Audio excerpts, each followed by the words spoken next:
Hello, I'm Ollie and this is CriminOlly, where I talk about crime, pulp, horror, that kind of thing. Today, stupid answers from me to sensible questions from you. It's another episode of Ask CriminOlly.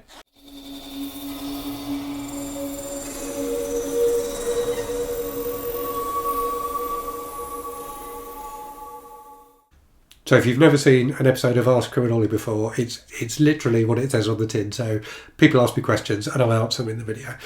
So if you'd like to ask a question, you can do so either in the comments on any of my videos, just put Ask CriminOlly at the start, or you can email me at criminolly@gmail.com. So as usual, I've got 4 questions to go through today. Which have been asked. So the oldest of these is from August, so apologies for having taken so long to get to it. So that first question is from Alan Freeman. I'm assuming you're not the Alan Freeman, Alan. I think your first name is spelled differently.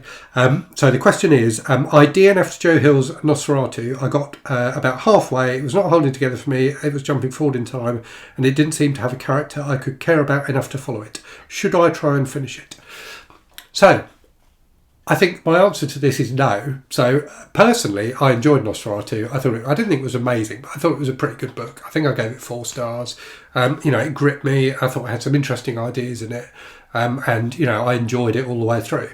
But if you've got halfway through a book and you're finding that it's not gripping you and you're not enjoying it, then I'd say the book isn't for you. Unless for some reason you feel like you weren't in the right mood when you were reading it. I would strongly suggest that it's not worth picking up again. If you've read, it's a pretty long book as well, so you've probably read 300 pages by then. And if you've read 300 pages and are not enjoying it, then I think DNFing is definitely the right thing to do.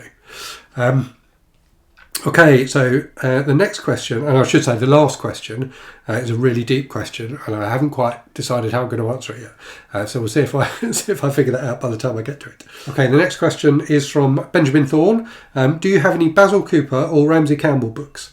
Do you have recommendations of any British horror authors, not James Herbert or Clive Barker, as I'm familiar with their work? So I've never heard of Basil Cooper, I will confess, which clearly is a failing on my part. Ramsey Campbell I have heard of, so I do have a few Ramsey Campbell books up here. So Flame Tree Press, who are publishing his work at the moment, send me arts of his books quite regularly.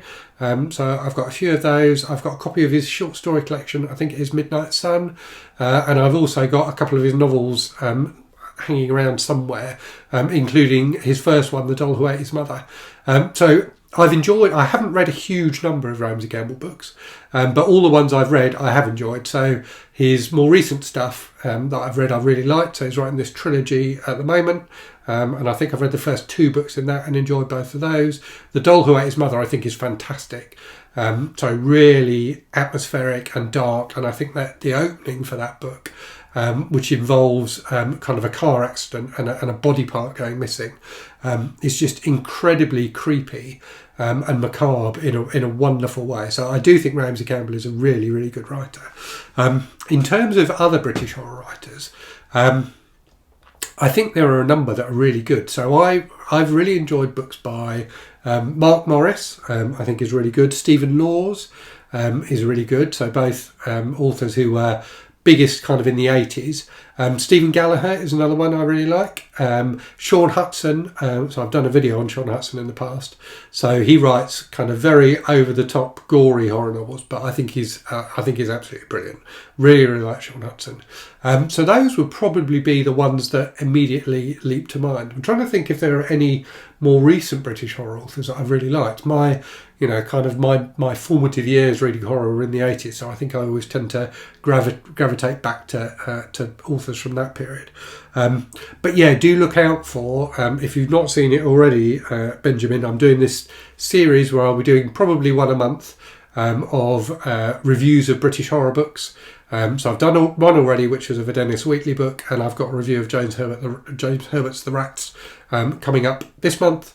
But I will be covering a wide range of different British horror authors, including some of the ones I mentioned, including Barker and Herbert, but a bunch of others as well. So do look out for those videos.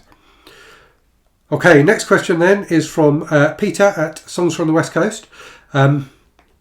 So Peter's question is, what's your take on books that include an excerpt from the author's next book at the back?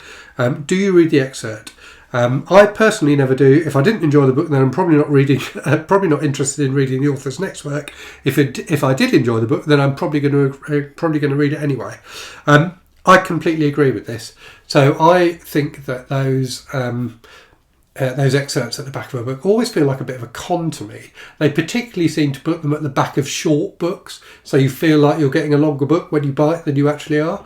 So yeah, I never read them because it just seems a bit self-defeating, really. So kind of like you say, in terms of if you didn't like the book, you're not going to like another book by them.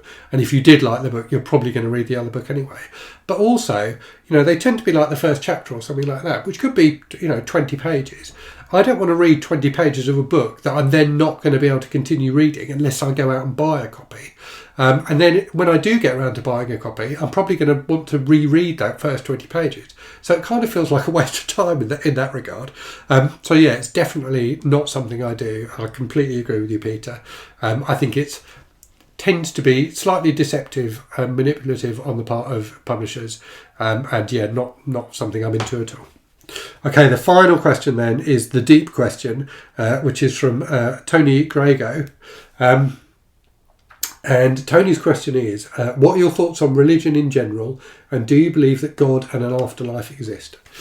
So I have gone through times in my life when I don't think I've ever really believed in God, but where I have believed in the kind of helpful power of religion.